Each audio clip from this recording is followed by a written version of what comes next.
Welcome back, everyone, to day 2 of the 2024 Arch Respite Research Summit. Today's topic is on engaging respite programs in research and evaluation. I'm Jill Kagan with the Arch National Respite Network and Resource Center, and I'm so glad to see so many of you back with us again today. If you're here today for the first time, you're absolutely welcome also. And no worries, we recorded yesterday's event and you'll be able to watch everything you missed when we post the recording in the coming weeks. Today's agenda is as jam-packed with great presenters as it was yesterday. And I'm especially excited that we're going to be featuring what we're calling research-ready respite models. And among these, I'm so proud of this group, are the Arch Innovative and Exemplary Respite Services Evaluation Grantees, and you're going to hear from them in a bit. A review of logistics before we get started. The agendas for today and tomorrow can be found on the Summit website at the link on the slide. Also posted on the Summit website are all of the speakers' PowerPoint slides and their speaker bios if you want to learn a little bit more about them. And Marcia, who is our Zoom guru, is going to be placing all the links in the chat. I mentioned this yesterday, but we do have a change in Wednesday's agenda. Tawara Good with the Georgetown University National Center for Cultural Competence will unfortunately not be able to join us, and we'll be rescheduling that event and the release of the Ensuring Cultural and Linguistic Competence Guide for Respite Care Researchers in a webinar at a later date, and you'll all be notified once we schedule that. We are pleased to let you all know that we will have a new speaker tomorrow, Khadija Marquardt Davis with ECHO, which stands for Engaging Communities to Change Health Outcomes. And she'll be talking about the importance of community-engaged research. So we're just thrilled that she's going to be able to join us. Again, Marcia O'Malley is our Zoom guru, as I mentioned earlier, and she's here today to deal with any Zoom issues that come up. If you're having difficulty with anything, please message Marcia privately in the chat, and she'll be able to take care of that. Also, keep your chat open, because as people are speaking, she will be posting links that are related to the presentation that might be of interest to you. Next slide, please. For those of you who may not be familiar with Arch, we are a national resource center that's funded by the Administration for Community Living to provide training and technical assistance to the Lifespan Respite Care Program grantees, to state respite coalitions, other state and local agencies and providers, to family caregivers, and to the respite field more broadly. And we're very grateful to ACL for their continued support of our Lifespan Respite Technical Assistance and Resource Center. Arch also maintains a national respite locator service to help family caregivers find respite in their communities, especially in states where we do not have a Lifespan Respite grantee or coalition. And then finally, Arch also oversees the National Respite Coalition, which is our policy division. Next slide, please. I want to do a quick shout out again to our planning team. Kim Whitmore at Marquette University will be facilitating the summit today and tomorrow. She also is the facilitator of our Committee for Advancement of Respite Research, which you're going to be hearing a lot more about today again. Susan Janko Summers with Arch and Cassandra Furman with Arch, even though she's now retired, have devoted so much of their time to working with our Innovative and Exemplary Respite Services evaluation initiative. And I'm really glad that we're going to be featuring that today. Again, special thanks to Marcia, our technology and video support. And I also want to let you know that Sarah Taves with Boise State University will be with us also, and she's preparing the summary of this week's event. Next slide, please. And of course, none of this would be possible, and I just want to make sure you see their names on the screen with the members of the Arch Committee for Advancement of Respite Research. They were all appointed in 2020 and have been working hard since then to produce a lot of the work that you're going to be hearing about at the summit. And we're really pleased that today we are having two of our CAR members Dr. Rebecca Utz from the University of Utah and Dr. Joe Gogler from the University of Minnesota, who are going to be sharing information about the ACL-funded Center for Dementia Respite Innovation and the plans for evaluation of those innovative respite services that are going to be funded through the center, that are being funded through the center currently. The next slide, please. Yesterday, I spent some time providing context for this event, and we presented important background information on the Arch Respite Research Initiative that began in 2013, the expert panel on respite research that was part of that initiative, and its published research agenda from 2015, and the presentation of the expert panel's findings and accomplishments at our first Respite Research Summit back in 2020. We also talked about the latest phase of the Arch Respite Research Initiative and the convening of the committee that I just mentioned, the Committee for Advancement of Respite Research, and we shared its purpose and priorities that have brought us to this capstone event. So if you weren't here to hear all of that background and it's of interest to you and you want to learn more about it, Marcia will be putting the links in the chat that direct you to more information about all of this so you can understand more of the background of what we're working on now. I'm now going to hand it over to Kim Whitmore, the CAR facilitator, who is going to share a recap of yesterday and her reflections on the day. Kim, it's all yours. Thank you so much, Jill. So really excited that we had a wonderful day one of the summit yesterday. For those of you who attended, this will sound very familiar, but I wanted to just do a quick recap of what we highlighted and some key takeaways that I felt were important themes that came out of day one. So as Jill mentioned, we learned yesterday about the work of the Committee for Advancement of Respite Research, and we featured 2 white papers and products that came out of the work of the CAR. The first was our Measuring the Value of Respite white paper, which included a new framework for measuring the value of respite that we are hoping to encourage everyone to use broadly in their research and evaluation efforts moving forward. The complement to that framework is our recommended common data elements for respite research white paper, which includes specific recommendations of survey items and instruments and different measures to use in the conducting of respite related research and evaluation. And in that white paper, there are also new tools that were developed to help understand the experience of respite care for family caregivers, as well as describing respite models, 2 important factors that are often overlooked in respite research. So we encourage you, again, if you're of interest or you're doing evaluation work or research in this area, to explore those 2 white papers and the tools that are available for them.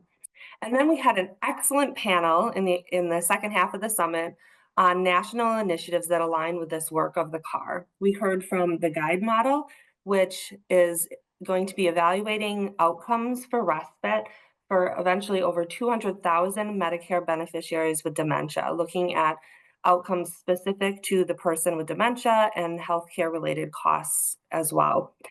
We also heard about the exciting common data elements work that adult day services are engaged in, where they have over 50 sites actively sharing outcome-based data, representing over 1,000 individuals who are using adult day services across the country.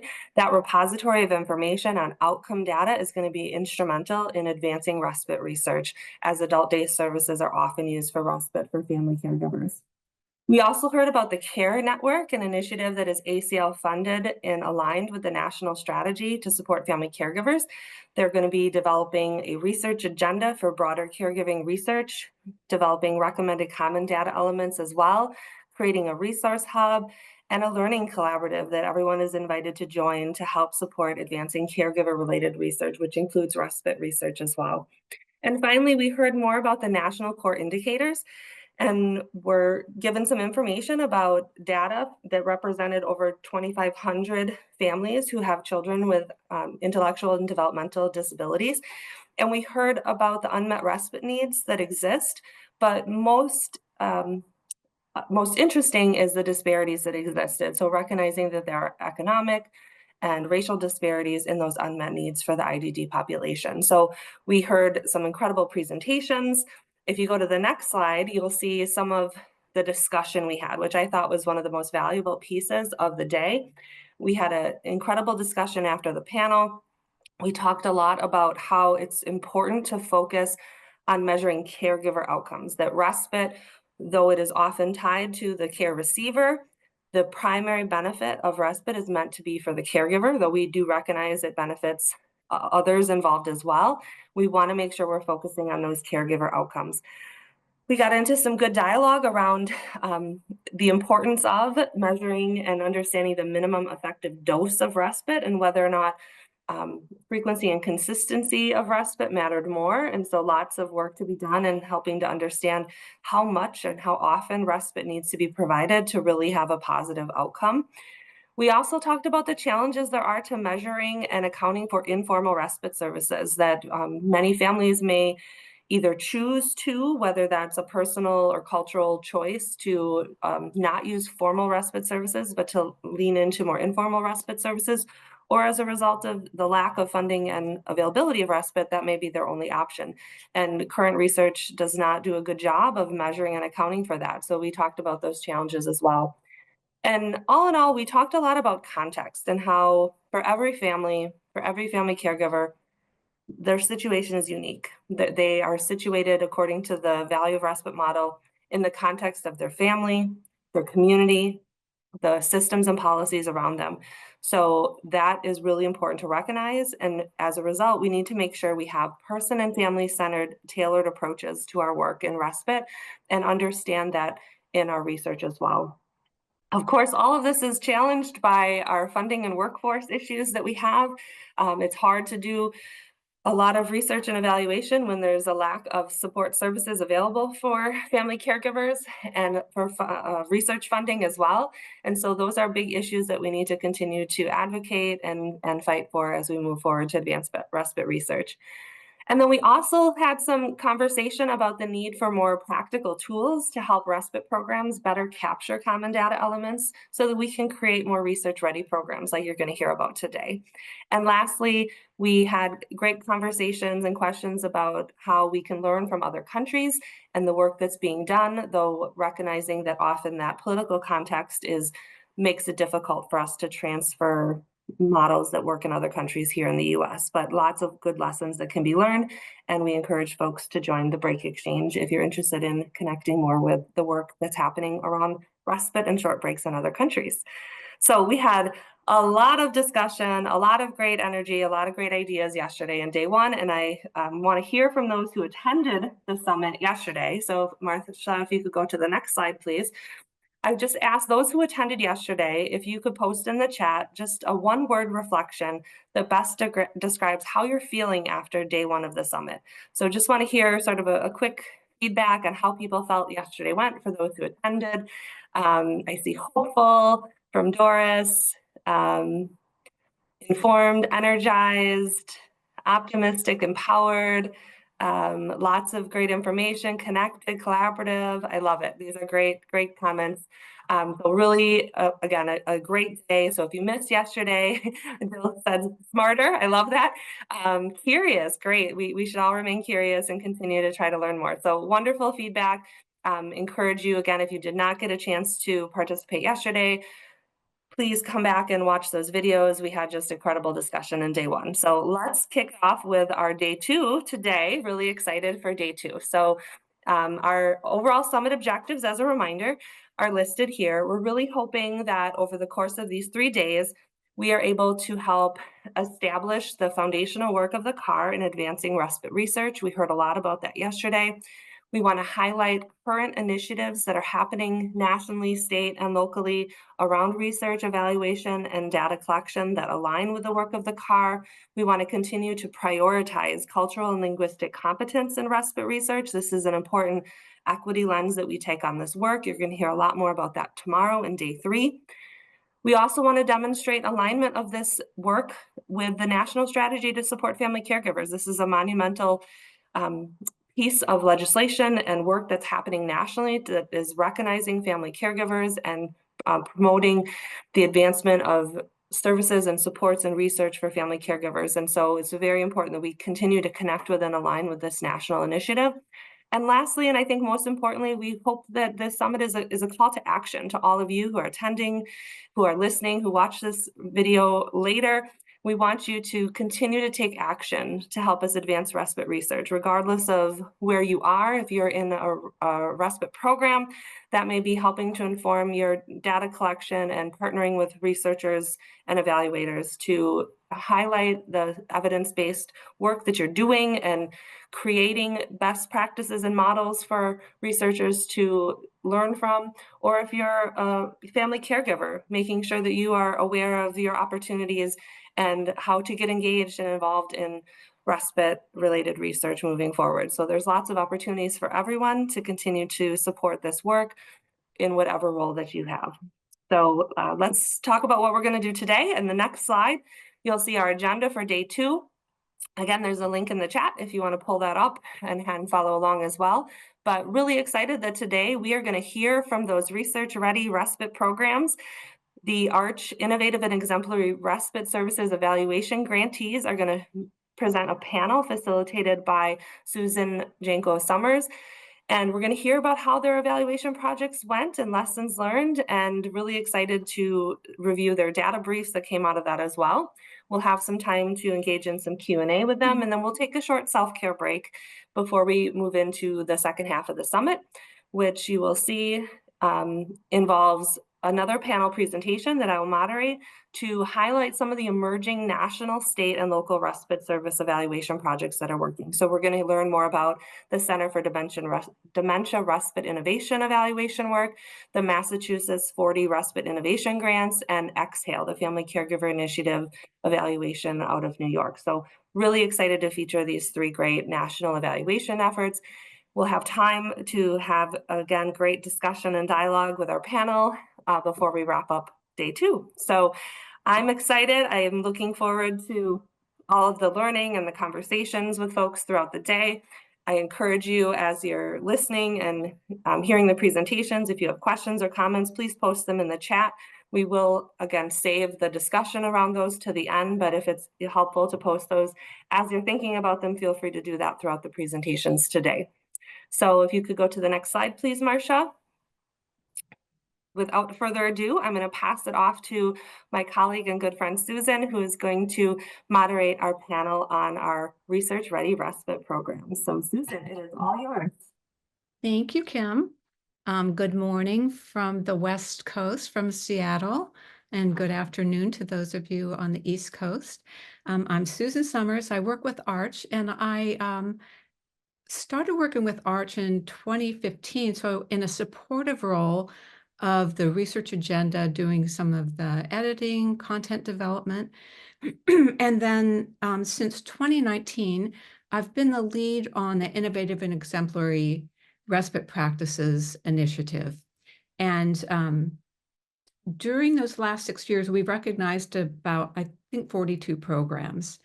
And this morning, it's my great pleasure to introduce 3 of those programs to you, who've been working over the past year in real time, doing evaluation and coordinating this work with the work that was presented yesterday on common data elements and the value of respite model. Next slide, please. The long view that Jill Kagan, my wonderful boss, has taken in advancing respite research. She, anybody that knows her knowledge is broad and deep, but she also has shepherded this along over these years. So we're here because of her. Cassandra Furman, who was mentioned as one of the planners of the summit, she also was my colleague in working with the 4 programs, and she is retired, but she has worked with them even this week, finishing data briefs. So a shout out to her, especially to the programs themselves that did the work.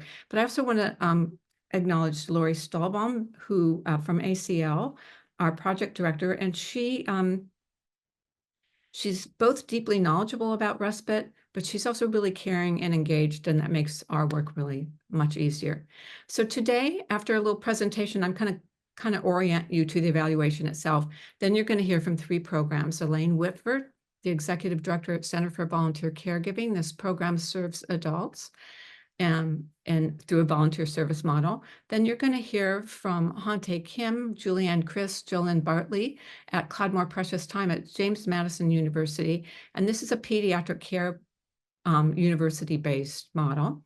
And then Amy Knapton Vega, Executive Director of Vanessa Behan. This is a crisis respite model, and this is my work in respite began with crisis respite. So this is a model near and dear to my heart. So 3 really different models. Next slide, please. Okay, so the innovative and exemplary programs. I mentioned that these 3 programs come from that pool of 42 programs. So this initiative has gone on 6 years. We're doing another round right now. And it was an effort to kind of capture what it is that makes a best respite practice, and to inventory those and make that information accessible to the network across the nation. And next slide.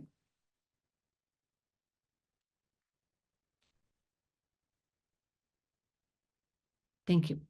So a little bit about that, just this will help orient you to the evaluation itself. So we use these 7 selection criteria, and then we have a selection process. And they do an online application, supporting documents, and then we do an in-depth interview. And the in-depth interview has been really interesting to us, because in order to even be interviewed, they have to have all their sort of ducks in a row with the selection criteria. But as Cassandra and I were interviewing programs, we noticed that, I don't think I did. I'm sorry. We noticed that the programs were really strong on person and family-centered services, professional development plan, and on sustainability. They were less strong on the evaluation piece of it. They all had sort of like the basic criteria, but we were noticing most programs did a satisfaction questionnaire at the end, and maybe not even doing that on time or every year. But when we interviewed them, there was a big discrepancy with what they were doing and with what they knew. So they lacked a formal evaluation plan or internal structure. This is not all programs, but the majority of the programs. Many programs didn't realize that the information they were collecting to run their program and make decisions was actually data and could be part of an evaluation. And then when we were interviewing them and we asked them questions about their evaluation plan, they weren't confident when they were speaking. But then when we asked them about what they wanted to know, what they wanted to discover, if they could know anything, they were really intellectually curious and very articulate about what they wanted to know. So they there was this gap between the evaluation and their intuitive, inductive knowledge about their own programs. And next slide, please. So when we asked programs about, what they would like to know, and they gave us these great answers, and we saw that they actually had a lot of information they were collecting, Cassandra and I started talking about those programs as being research ready. They were the kind of program that a researcher could go in and they had the sort of elements to be able to conduct research. They were really a solid program.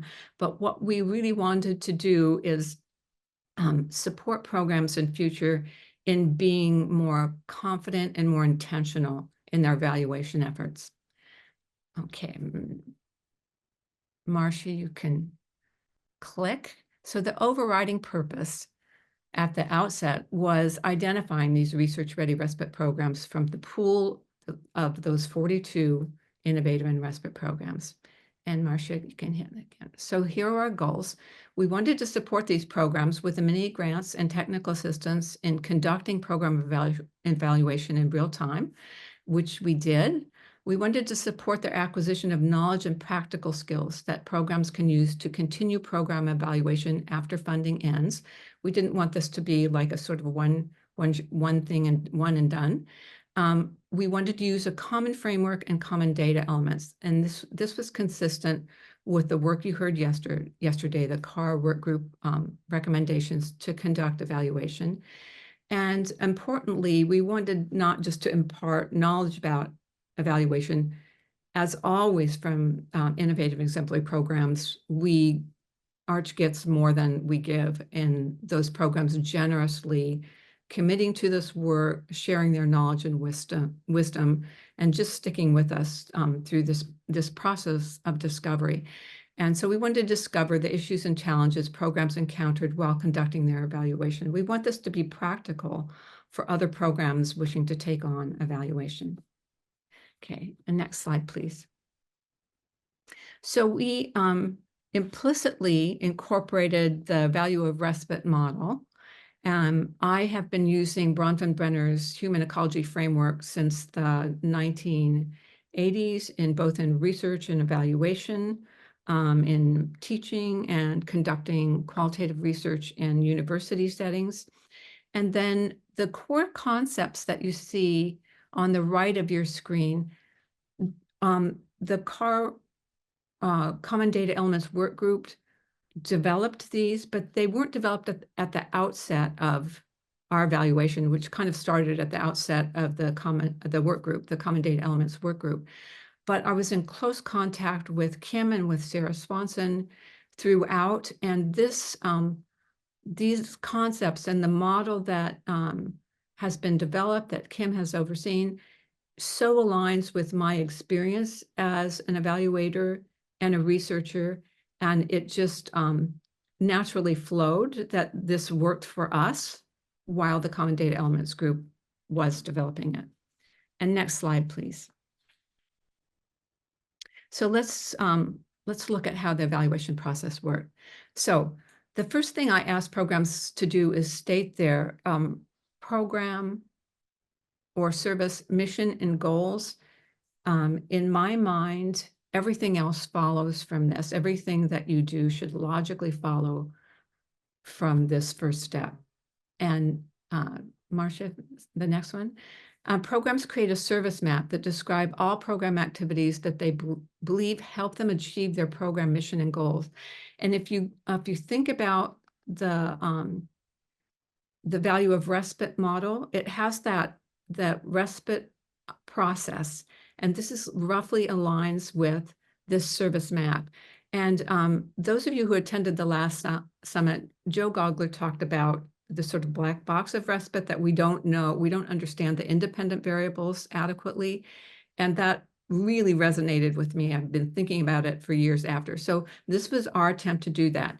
Now, the Common Data Elements Work Group, well, actually Kim Whitmore specifically has done something really wonderful in developing the description of respite model tool. It's in the Common Data Elements paper. If we had that available, I definitely would have used that. I will definitely use it going forward. So in lieu of that, our programs did a service map. And Marcia, next one. So the programs identified corresponding measurement processes and tools that reflected their goals and outcomes. So this is really important because what we were seeing in those programs was, again, they have their goals and then they do a satisfaction survey, but there's nothing that links the service map, this respite description with outcomes or with planning to support caregiver wellness. So we wanted to link those up. And next. We encourage programs to focus on program performance and fidelity.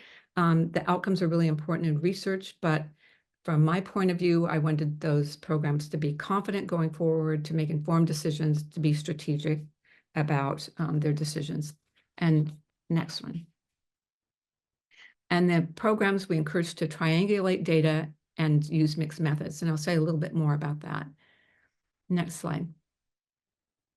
Okay, so data triangulation is really important. So we're not just looking at the satisfaction or cherry picking quotes. We want programs to think, we want them to think actually. We don't want them just to collect data. We really want them to think about how they do supports caregiver wellness, care recipient wellness, anything in their program that's important. So on the left are those core concepts and variables. And when you're collecting data across those different columns, You may need to use different methods to get the best information, the information that answers your questions. So I always promote the use of field study methodology, which comes from ethnography, which is my training, and my research has been ethnographic and often using field study methodology. And one of the first strengths about it is, even though it's considered to be qualitative, one of the data collection methods is frequency distributions, like enumeration and samples from surveys, and then also observations and interviews and focus groups. Next slide, please.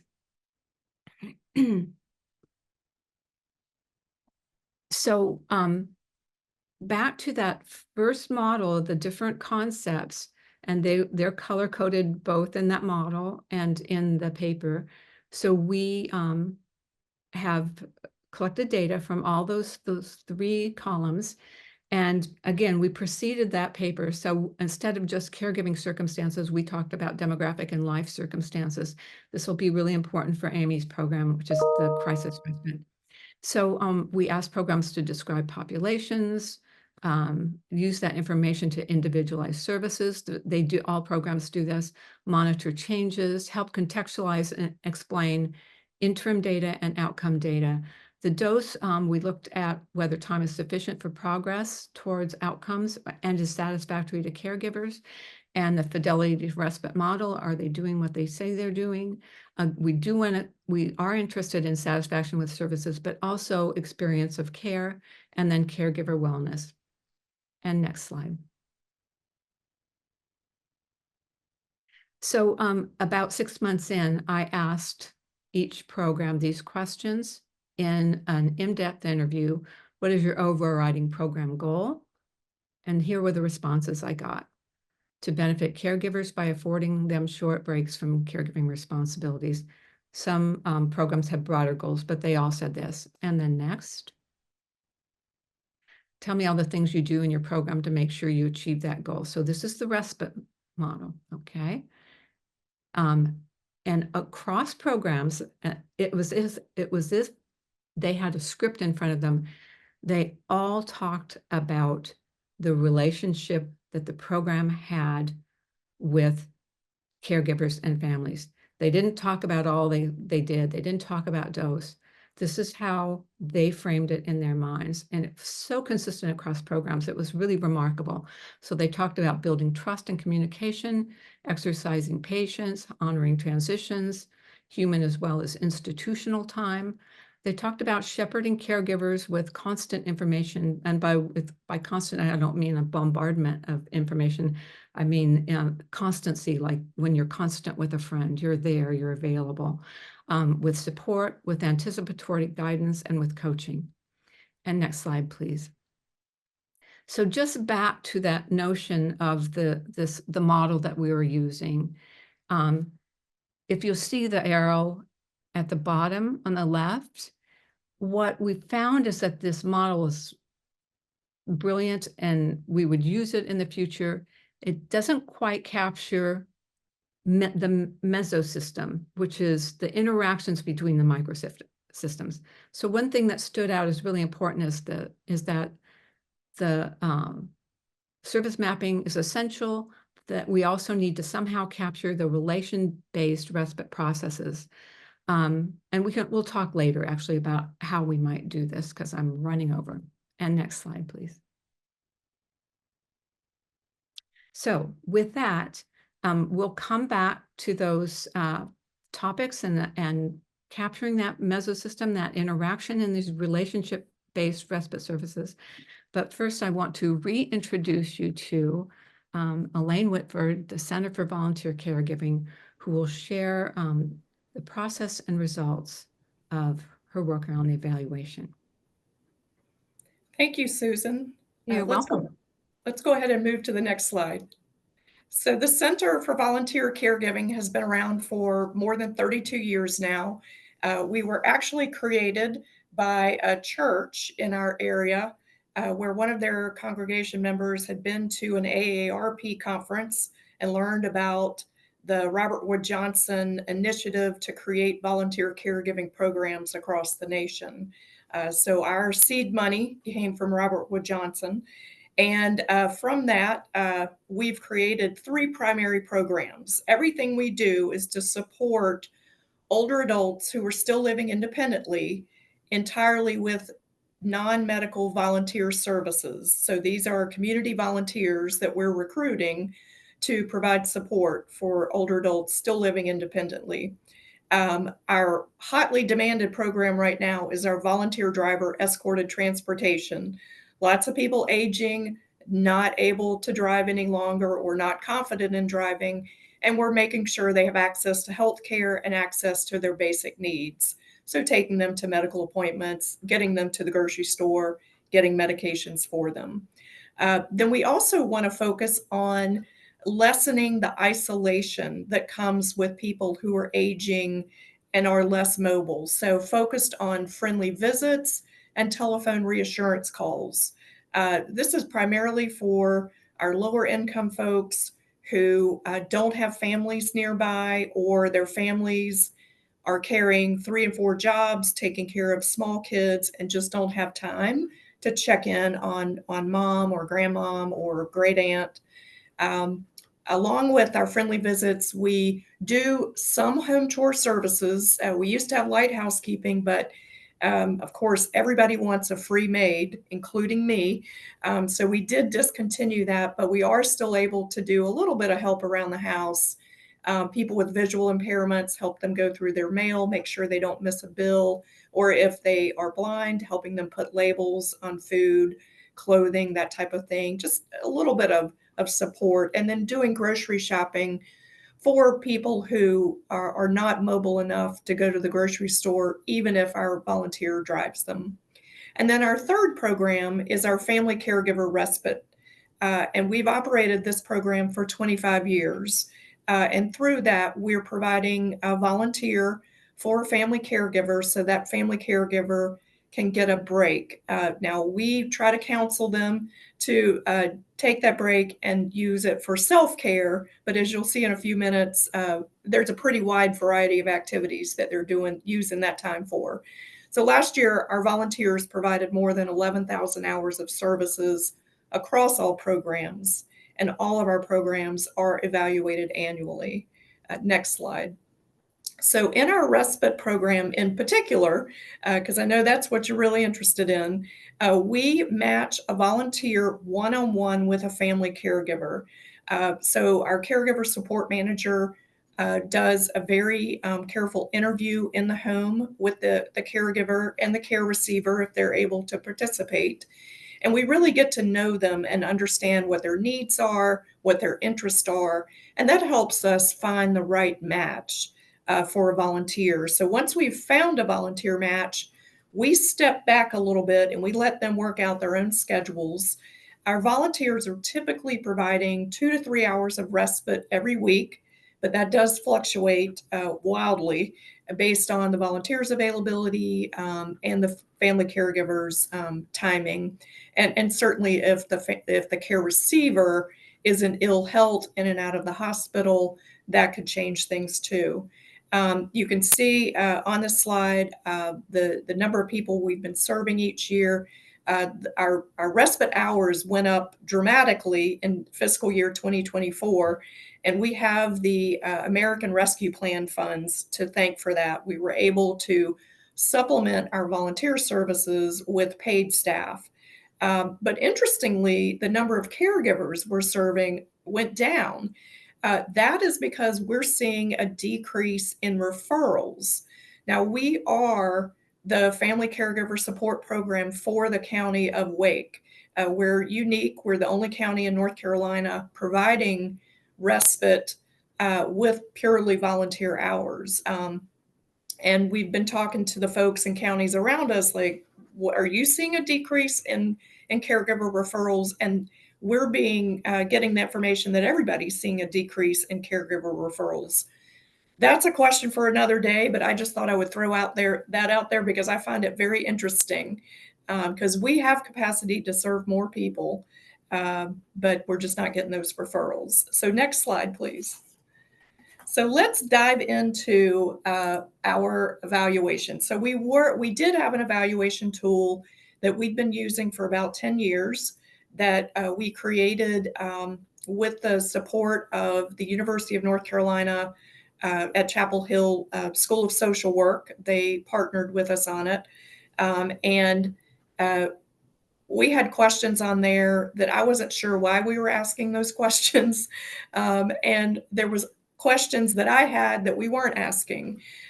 So before we got involved with the Arch mini grant, we were sending this evaluation form once a year to all of our clients, including our caregiver clients. And that evaluation form went out by mail. For our caregivers, a lot of times we would send them an online link. We put the surveys in SurveyMonkey. And so it made it easy both for them to respond to it directly or for us to input the information. And in our old evaluation survey form, we did not have any evidence-based scales. So it was all just our questions, things that we wanted to know. So thanks to our partnership with Arch and the tutelage from Susan Summers and Cassandra Furman, which was super strong, by the way. Let me just say that I'm a Susan and Cassandra fan for life. So beginning in October 2023, we started doing the evaluation on a rolling basis. And it would start from the time that the caregiver started receiving service.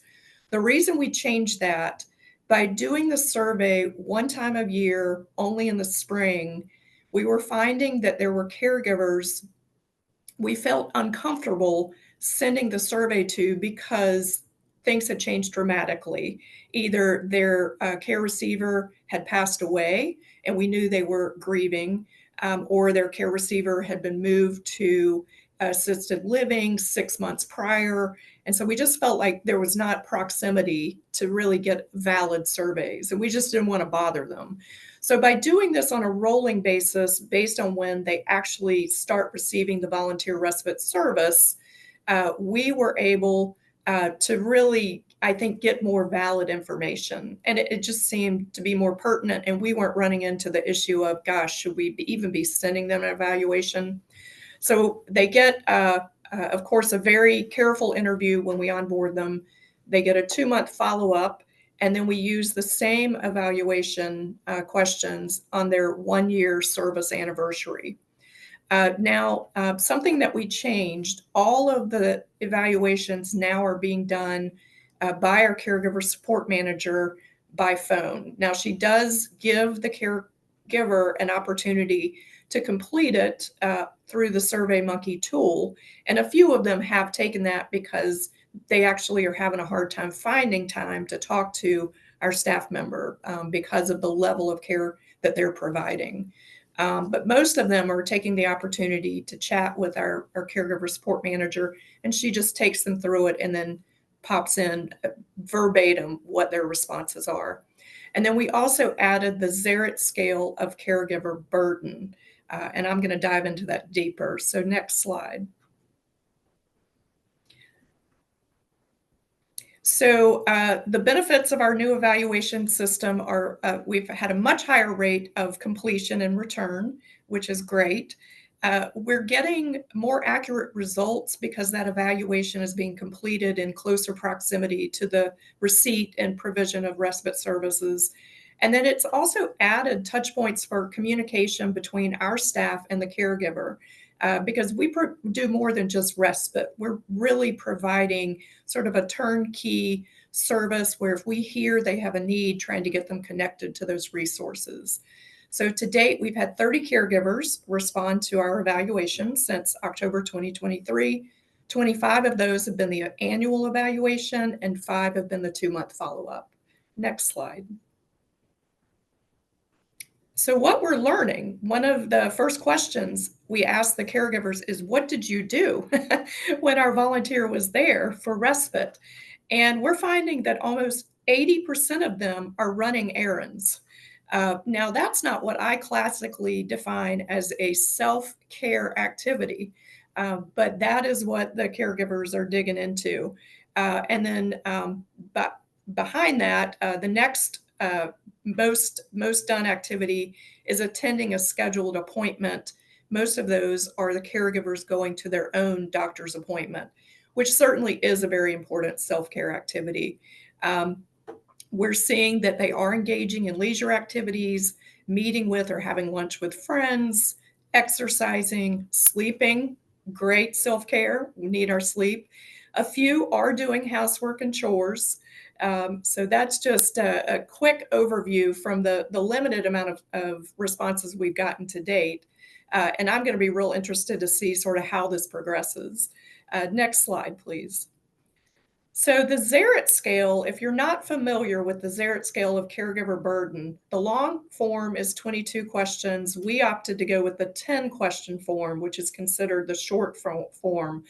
And there's 5 answers from often to all the way down to never.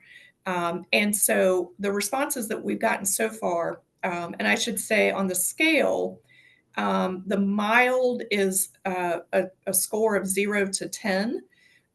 Mild to moderate burden is a score of 10 to 20, and anything over 20 is high. And so 55% of our folks are scoring at a high level, and that's even with the respite that we're providing. Some interesting things that we're seeing, because in addition to just getting the scores, and we're logging them into our database so that we can actually track, especially for our caregivers who we're serving, for multiple years, does the score change? Does it go down? Does it go up? So we're able to track that. But we did have a person who scored a 0, and that is a person who is caring for an adult child. We have very few of those because most of the caregivers we're serving are older adults themselves and taking care of older adults. So it's rare for us to provide services for an adult taking care of an adult child, but they're still eligible for our services. So the average 2-month follow-up for our spouses taking care of another spouse was just over the bottom end of the high range, so 20.75 ranging, and the range was 14 on the low end, and someone scored a 31, which is super high. And then the annual average for spouses taking care of a spouse was 23.4. So we're seeing higher scores for those people on the annual 1-year anniversary evaluation as opposed to the 2-month. That may be just a fact that we're just beginning this process. And so I wouldn't put any statistical validity in that just yet. Some of the other information that we're gathering for this, and it's going to be great to watch this over time, our caregivers who are still working full-time have a higher burden score. So those who are working full-time, juggling a full-time job with caregiving, are scoring super high on that caregiver burden. The caregivers who also need to provide more hands-on care also are showing higher scores, even if the individual they're caring for does not have cognitive impairment. So just some real early things that we're seeing.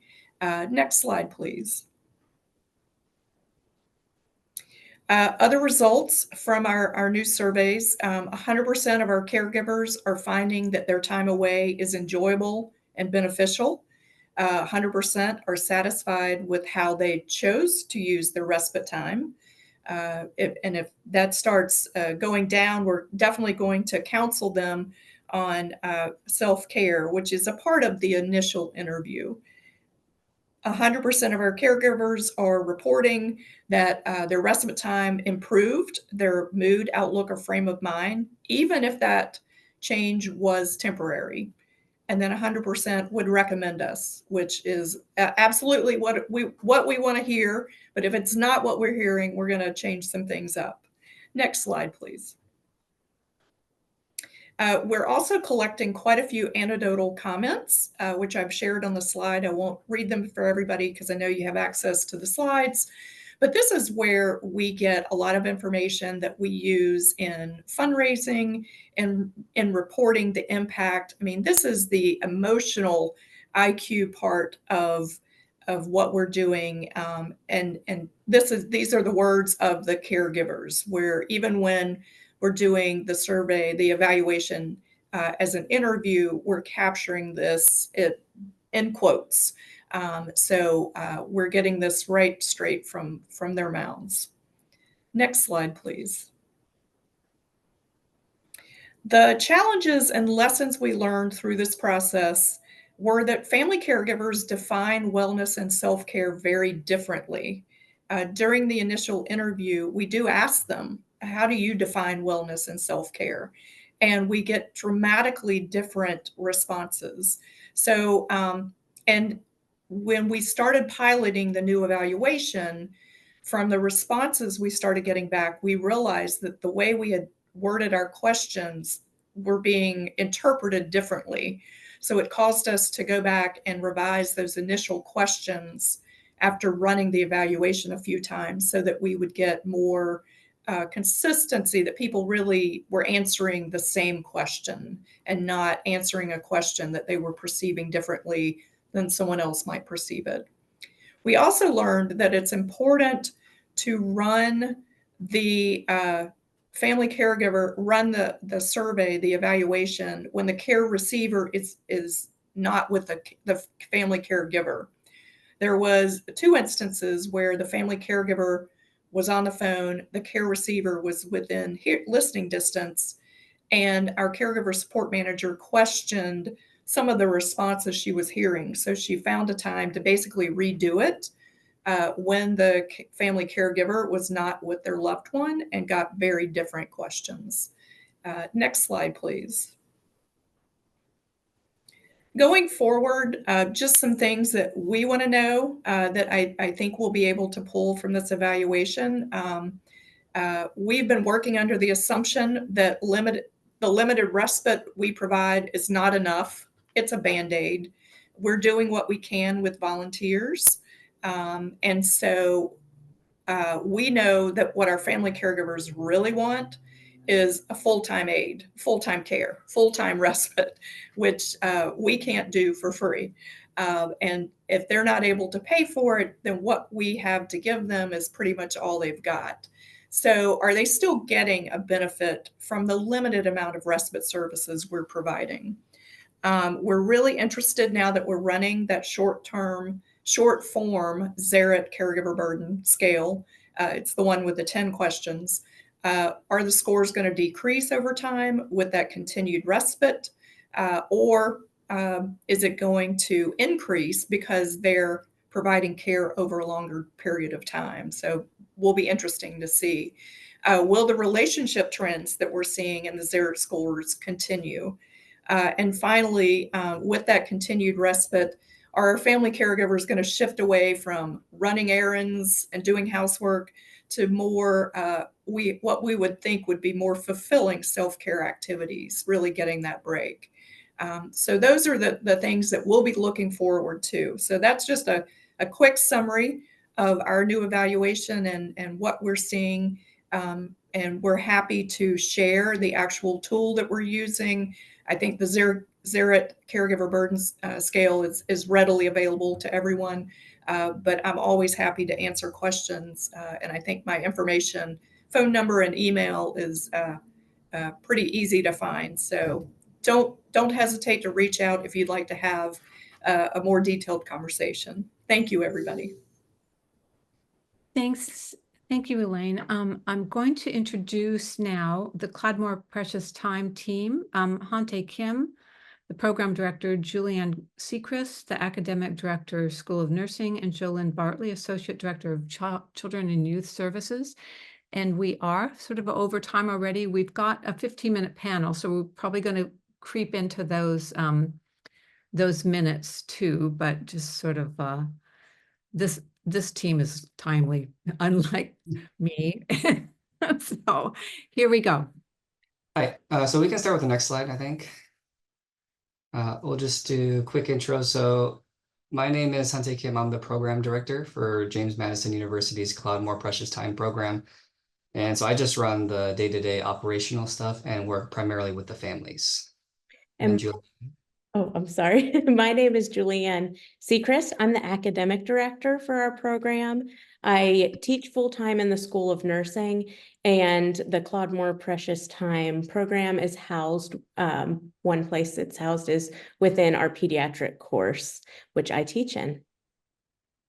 And I'm Jolynne Bartley. I'm the Associate Director of Children and Youth Services at JMU's Institute for Innovation in Health and Human Services. And if you want to advance to the next slide, I'll talk a little bit more about IIHHS. So this institute is housed within the College of Health and Behavioral Studies at James Madison University. It's made up of several clinical programs as well as community engaged programs that are grant funded. And so the Claude More Precious Time program is one of those community engaged programs.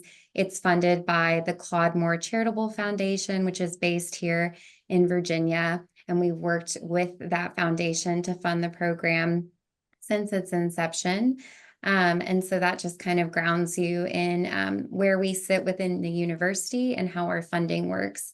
And so as a program of IIHHS, we were able to partner and collaborate with nursing in order to provide mutual services for families. So if you can go to the next slide. So the mission of Claude More Precious Time is to provide pediatric respite care that enhances these mutually beneficial relationships between the caregivers and the family and nursing and health and human services students at JMU through the respite services. So what we do is pair those students or student groups with families who are participating in Claude More Precious Time for respite.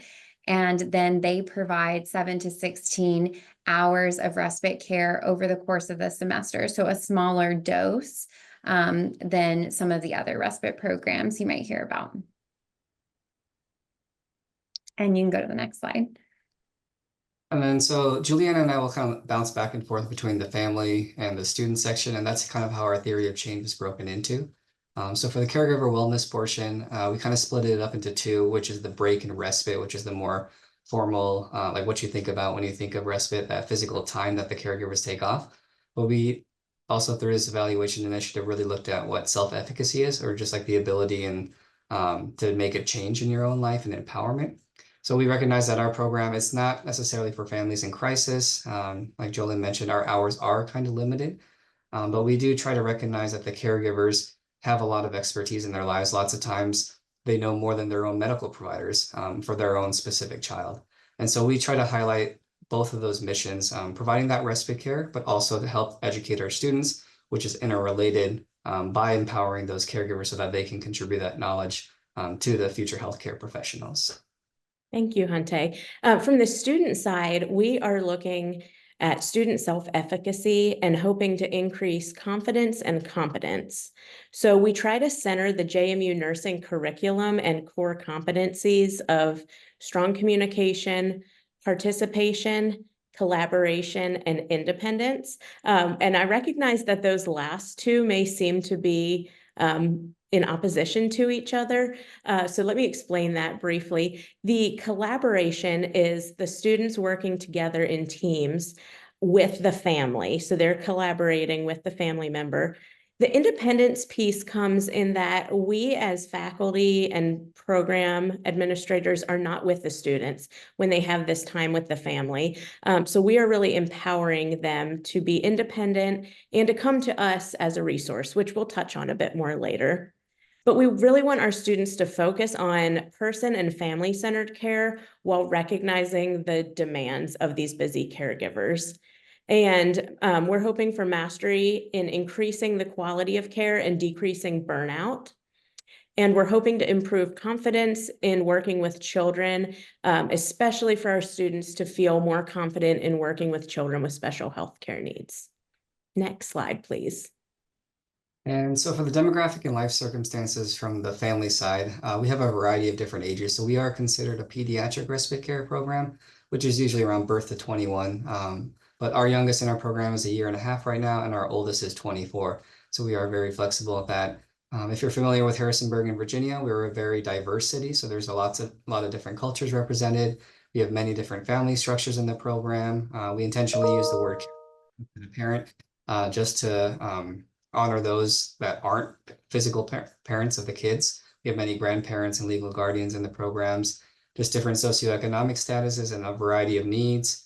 Just for some numbers, since 2005, when we started almost 2 decades ago, we've served 276 families, and every academic semester, we have anywhere from 50 to 60 participating families.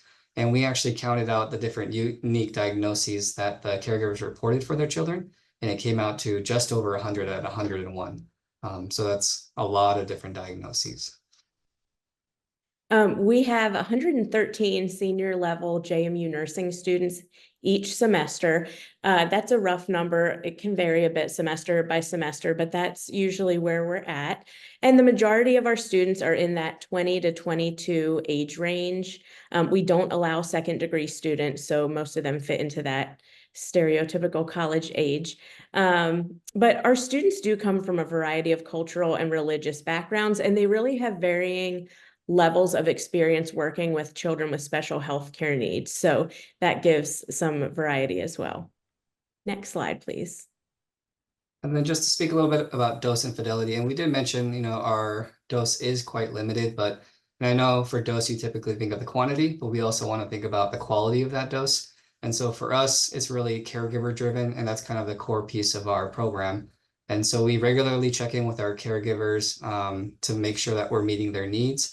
After every semester, we have a pretty strong relationship, and those 7 to 16 hours are very flexible. So actually, the 7 hours on the lower end works for a lot of our families who have a lot of busy things with their kids. If they have a lot of different extracurricular activities, we're able to help accommodate that. But we can also offer a little bit more up to that 16 hours. And we have very personalized matches. All the families and the students, they do matching surveys. So we take into consideration not only their schedule and availability, but also the care needs for the family, the experience of the students that are working with them, and different things like that. And there's just a lot of flexibility as we work with them. For the JMU nursing students, this is a semester-long course in pediatrics. If the students are in the nursing elective, that is also a semester-long commitment. And we offer them various trainings and check-in sessions to hopefully meet the needs of everyone. We do a formal Claude More Precious Time orientation at the beginning of the semester. We have training manuals that they go through. We have kind of set drop-in reflection times. As faculty, Hyuntae and I offer office hours where students can schedule appointments with us. And we are also on call. One of us is always on call. As we know that many of the children in our program are in school, so many of the families and the students choose to do the hours on evenings or weekends. So we make sure that one of us is on call for questions. And then the JMU student assignments, we make sure to pair them up with other students who are having a similar schedule. And then from a formal assignment standpoint, they are giving us feedback in the form of a formalized care plan at the beginning of the semester and reflective journal at the end of the semester. Next slide, please. And this is a little bit about the caregiver outcome. So on the right side is our actual survey that we send out to all of our family caregivers at the end of the semester. So it's a pretty short 15-question survey that we use to kind of just evaluate how our program is doing. And then through this evaluation initiative, and something new that we've started is this concept of caregiver self-efficacy. So we've been trying to connect our caregivers with opportunities to speak in the community and to leverage all that wisdom and knowledge and experience that they have. So they speak to some of our other students and student organizations. They speak to other programs at our university and their staff that work with children with special healthcare needs. So we just have a very short 3-question open-ended survey to kind of explore different themes. to see where we can get some more data and kind of like what we need to collect in the future. And then just at the bottom, we just had from our most recent semester, I don't know if you can read it, just says 95% of caregivers felt as if they had a break, and also that they benefited from their student visits, and that their students also demonstrated an openness to learn from them and their family. And the next slide, please. So our student outcomes, we seek to develop confident, knowledgeable, and experienced healthcare professionals who have a more comprehensive understanding of children with special healthcare needs and their families than, say, a traditional nursing student may. So I referenced some of these things in an earlier slide, but our measures for this are through a variety of methods. First of all, the care plan at the beginning of the semester, we ask the student to list the diagnoses shared by the family, how this impacts the child. They actually meet with the family and do an orientation visit to understand the goals of the caregivers and identify activities that would be appropriate for their child or children, because we do allow siblings to be a part of this, and they work together on that care plan. And then I mentioned those reflection sessions. It allows time for introspection, problem solving, helping with idea generation, and kind of coming to a place of helping the students understand the importance of flexibility in this program.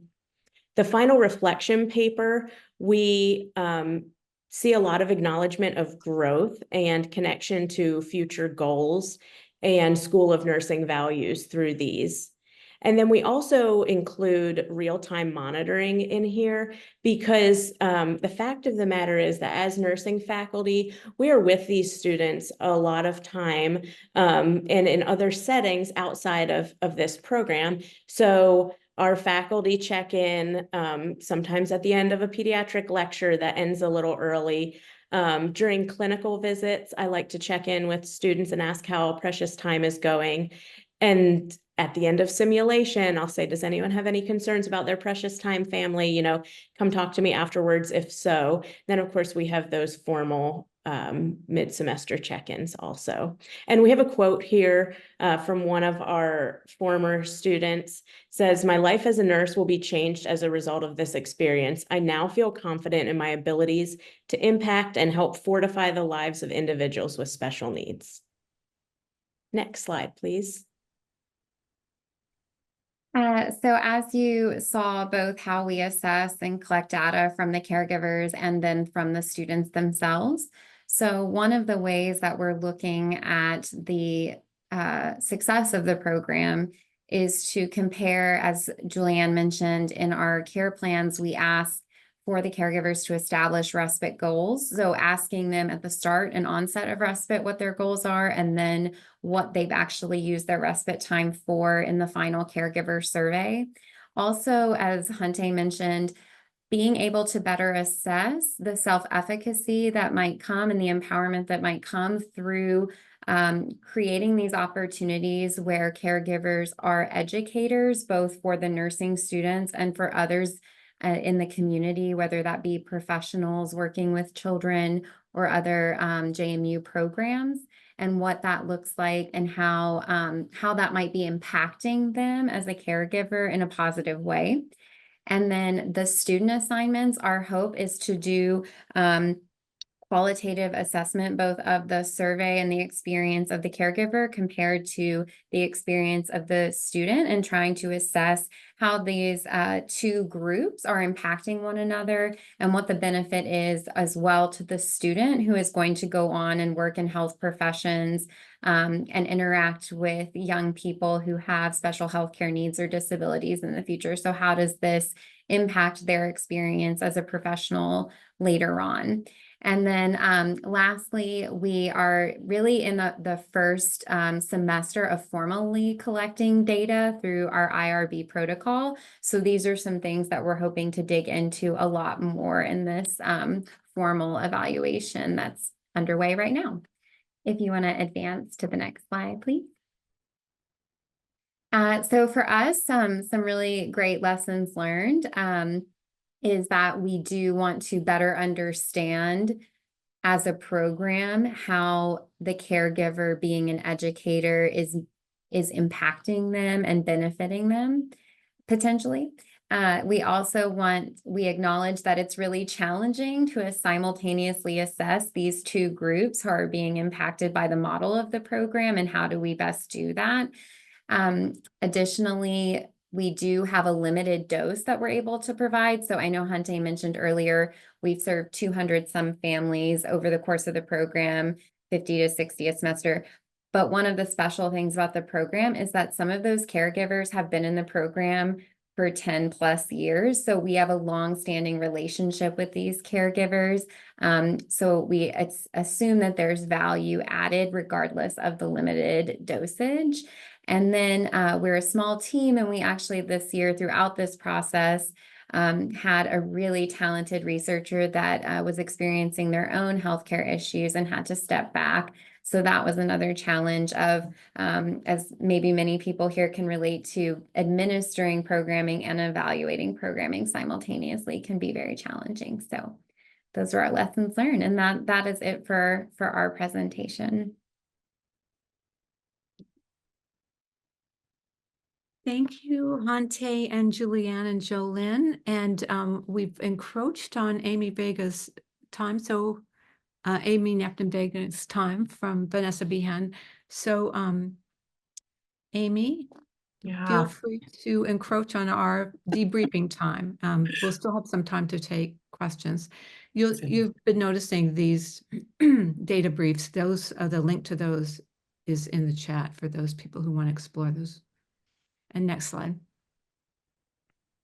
Okay, I introduce you now to Amy Knapton Vega, from the executive director from Vanessa Behan, which is a crisis respite program.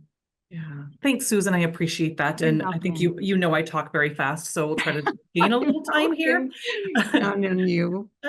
I've been with Vanessa Behan for 29 years now. I started actually working directly with our kiddos, doing graveyard shift at Vanessa Behan many years ago, and have worked my way through from running programs to being the executive director for about 18 years now.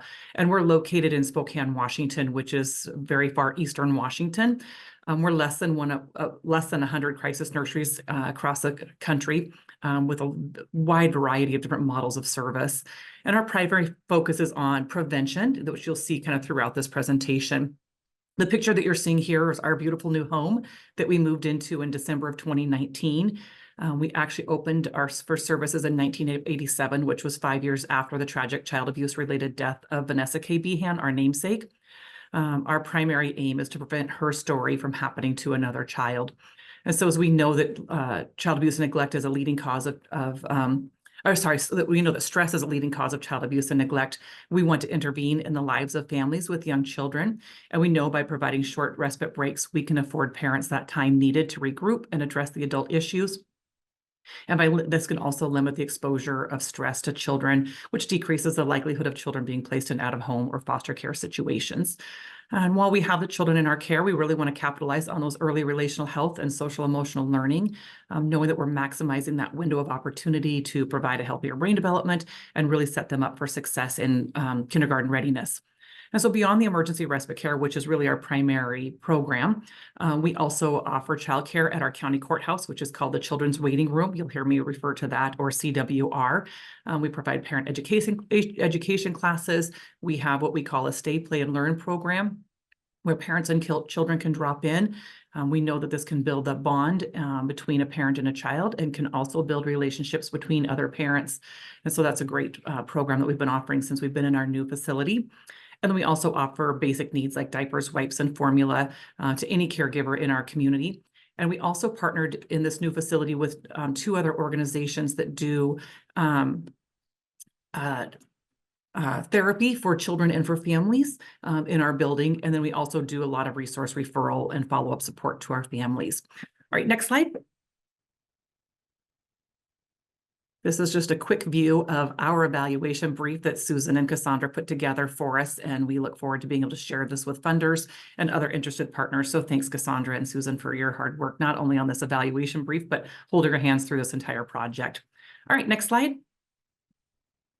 So the data on this slide is from 2023, but it really mirrors closely our year to date for 2024. This is also from our database for all families and is not just exclusive to those who participated in our evaluation project. Our parents self-identify their reason for use, which is captured on this slide. And one of the things that we started looking at fairly early on in this project was the fact that we let parents self-identify that reason for use. And we now are asking our family, our staff is now collecting a secondary reason for use that they get to self-identify, because we know that we're probably missing more true representation of what's happening for a family. And we want to capture that for additional data and resources and reporting issues. So, you know, consider somebody who maybe calls us and says that they need our services because they're looking for work. And that's all we would have tracked. And now, because of this grant and thinking about things a little bit differently, we now are asking or evaluating other things. Most likely with a family like this, they're probably dealing with some social isolation. Maybe they're financially struggling.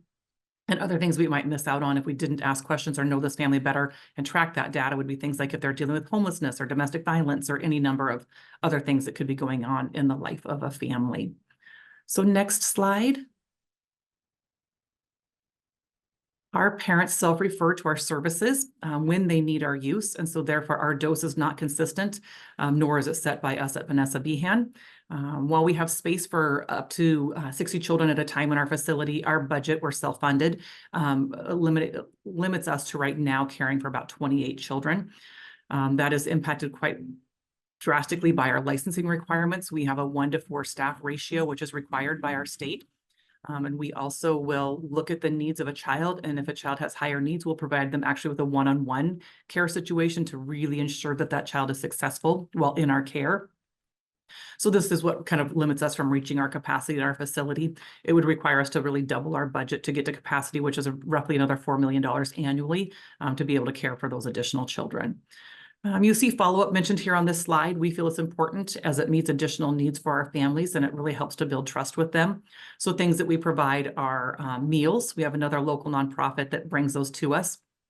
And then we offer those to a family at the end of their stay, easy to heat up, nutritional value, and just makes it one less stress for a family.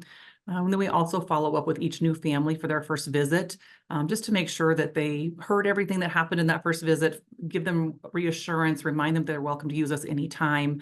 We do other things like provide bus passes and referrals to other organizations in our community.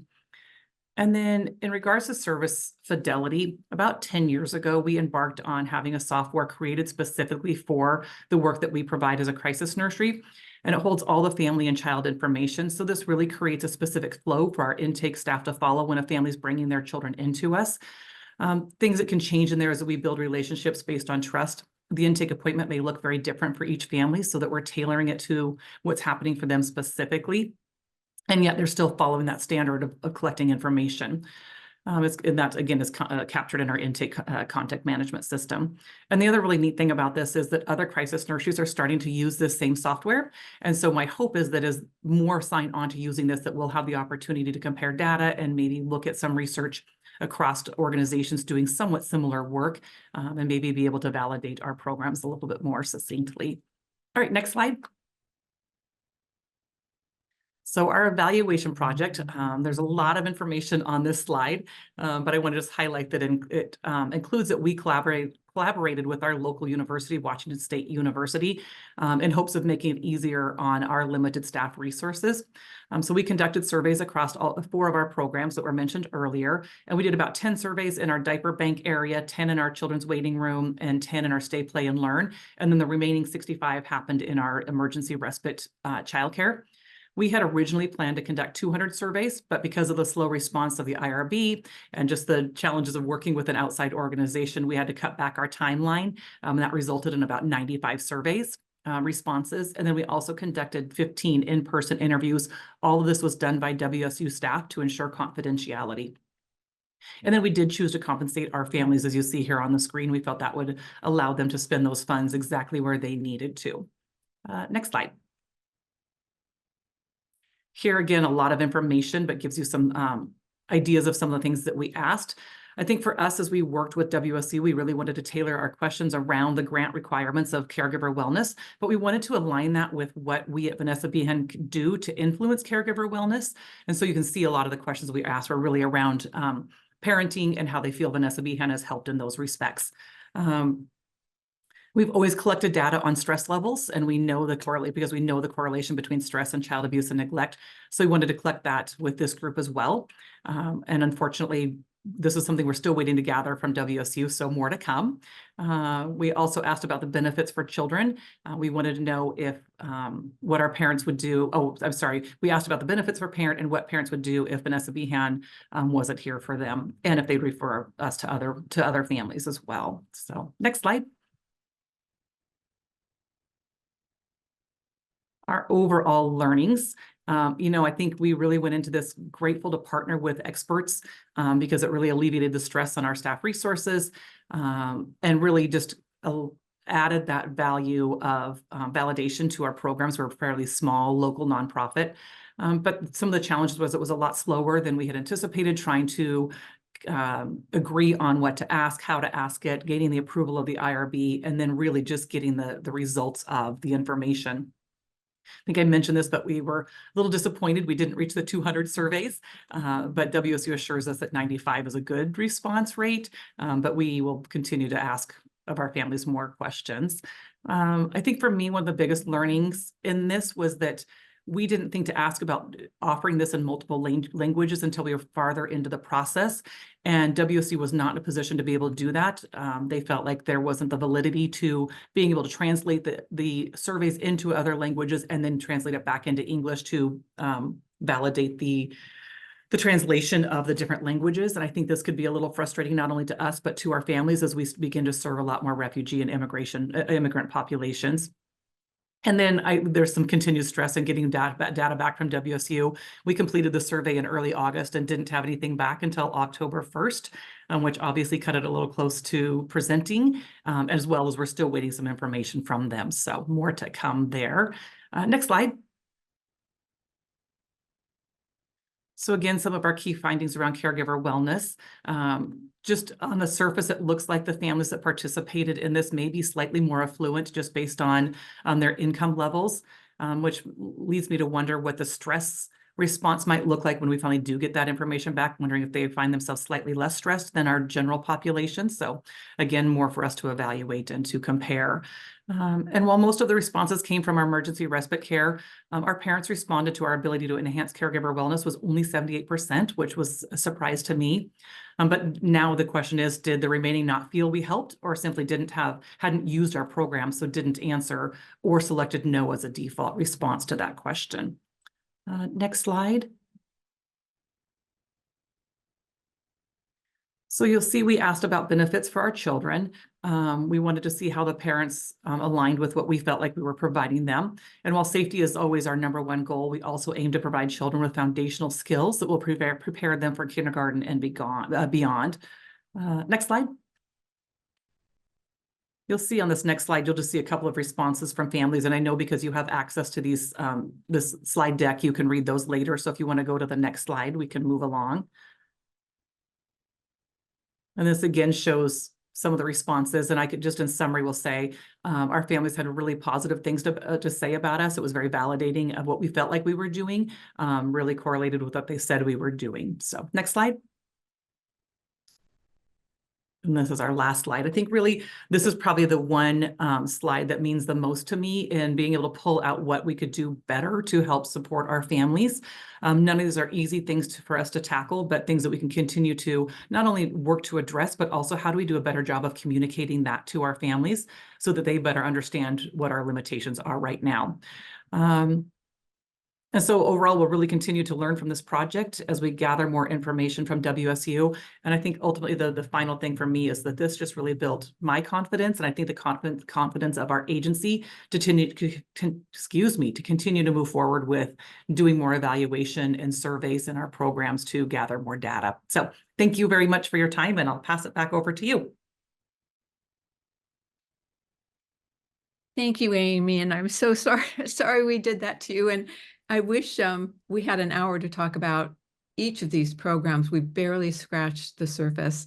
But if you remember at the beginning of this presentation, I talked about the programs being research ready.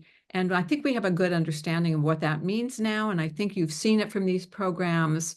All these participants, all these grantees speak the language of research and evaluation. They feel comfortable with the concepts and the terms. They're obviously really intellectually curious about their work, but they're also now able to speculate about what they do and how it changes. They're all operating from this theory of change, and they know how to logically measure what they're trying to change. And Amy, something you said stands out to me at one of our conversations, or one of our work conversations around data. You said, so I'm just more intentional about what I'm doing. So kind of going back to that notion of like being confident, operating from a framework. We just saw all these changes. Before we take questions and hear from the programs, the other thing I want to say is, back to the work of the CAR and Common Data Elements Group. If we had that measure that Kim Whitmore developed about charting the your respite research services, I would have used that, and I think life would have been really easier for these grantees, because it's such a great organizing framework. The model for measuring and that particular measure. And if you can start with what your goals are, what your theory of change is, and then go right to that model of describing, and then choose the measures that you want to use that reflect your goals and reflect your respite model. I think this could be a wonderful tool for respite programs across the country. Okay, so unmute yourselves, wonderful presenters. And we'll take questions too from the audience, but do you want to just share your reflections about challenges that you encountered? We had illness, death, births, staff changes, and work shortages. But other than that, talk about any personal or organizational challenges that you encountered. I can speak, Hyuntae and Jolynne, to share with them a little bit about the Virginia Board of Nursing and how those changes affected our program. I'm not sure if it's of interest to anyone, but it definitely did have an impact on our program. Traditionally, students are able to count hours, or we are able to count hours as clinical hours if an instructor is in person with a student group, and the ratio needs to be 10-to-1 or less. However, several years ago, there was a guidance document that came out that gave recognition to the fact that there are some really unique learning opportunities in nursing, such as in community health, psychiatric care, home health, in which it might not be appropriate to have a large clinical group. And in order to be able to have those experiences, the Board of Nursing allowed for hours to be counted as direct care hours without a nursing faculty being present under a couple conditions. Those conditions were things like ensuring that the student was appropriately trained in advance and that the faculty member was available by phone. Oops. Oh. I think Julianne froze. Okay. Feel free to enter questions in the chat or unmute yourself and ask questions.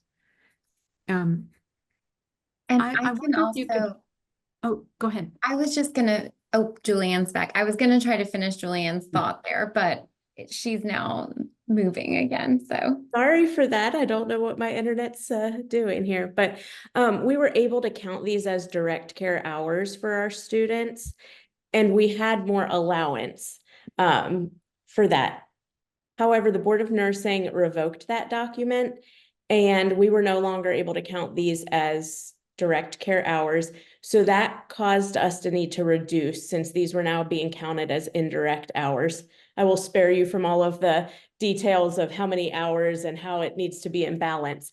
And that was a real challenge for us at first. And it required a lot of conversations and meetings to determine how we were going to make this work.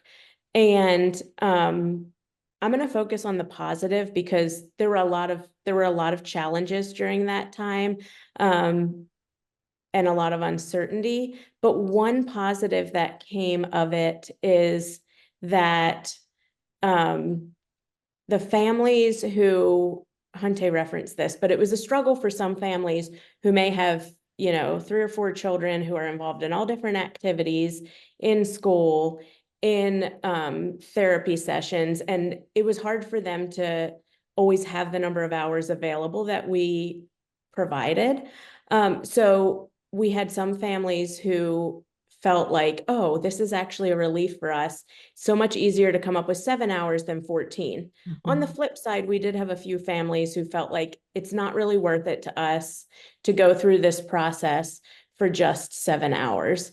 So it definitely went in both directions. But the other positive that I have seen from this is that historically, when these were counted as direct care hours, we would have some students who felt like this was taking them away from a different form of pediatric nursing, even though they did get time in schools. Now that they are counted as indirect hours, we worked really hard on our branding of how we explain this to them. And Hyuntae and I present it to them as, these are indirect hours. These have nothing to do with your clinical. But these are hours that you would otherwise be spending in a classroom, working on a paper, working on a project, and instead you are able to be out in the community having fun with some amazing families and meeting some kids. And so that's really seemed like a nice shift in the mindset of the students, and maybe it was always a very small portion, but less complaints overall from our students, and feeling like, I enjoyed this, but I'm missing out on some other pediatric clinical opportunities. Thanks, Julianne. I think that really calls to attention, like how we capture some of those more process qualitative changes that happen. And before we go for a break, I just would like to ask the panel if they have any insights or good advice for programs wishing to kind of up their game with evaluation. What are your words of wisdom? Just do it. Like, you don't have to be completely ready, I think. There, especially just I think in like the healthcare professions, there's a lot of like, not stigma, but research is very hard, evaluation is very hard. And it was kind of scary going into it, but once we delved into it, it's like, oh, we were already doing a lot of these things anyways. We just needed a new set of like glasses or eyes and a new perspective to be able to see how to connect that to our mission goals. Right. Thank you. That's kind of really consistent with my observations over time. And our staff is here to help for those programs who want to jump in and start to use these wonderful tools that were developed by CAR, and want a little help in using those. We're here to do that. Thank you so much, Susan and panelists.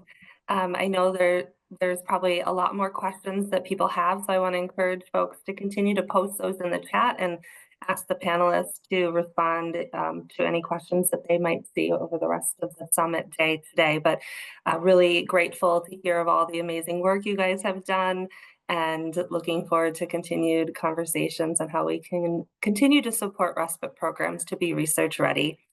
We are a little bit over, but we are still planning to take a break. So during the break, we're calling this our self-care break. We really want to make sure that you use this time wisely and do what you need to do to take care of yourself, refuel your coffee, or take a rest, whatever you need to do. But while we're in this next, we're going to actually take 10 minutes since we're a little over. So in the next 10 minutes, please take some time for yourself. But we ask that by the time we come back at 2:45, if you could also respond in the chat to our break chat questions. We're curious to know how you measure the extent your respite services are person and family centered. So encourage you to pop your ideas in the chat, and we will see you back in about 10 minutes. Thank you so much.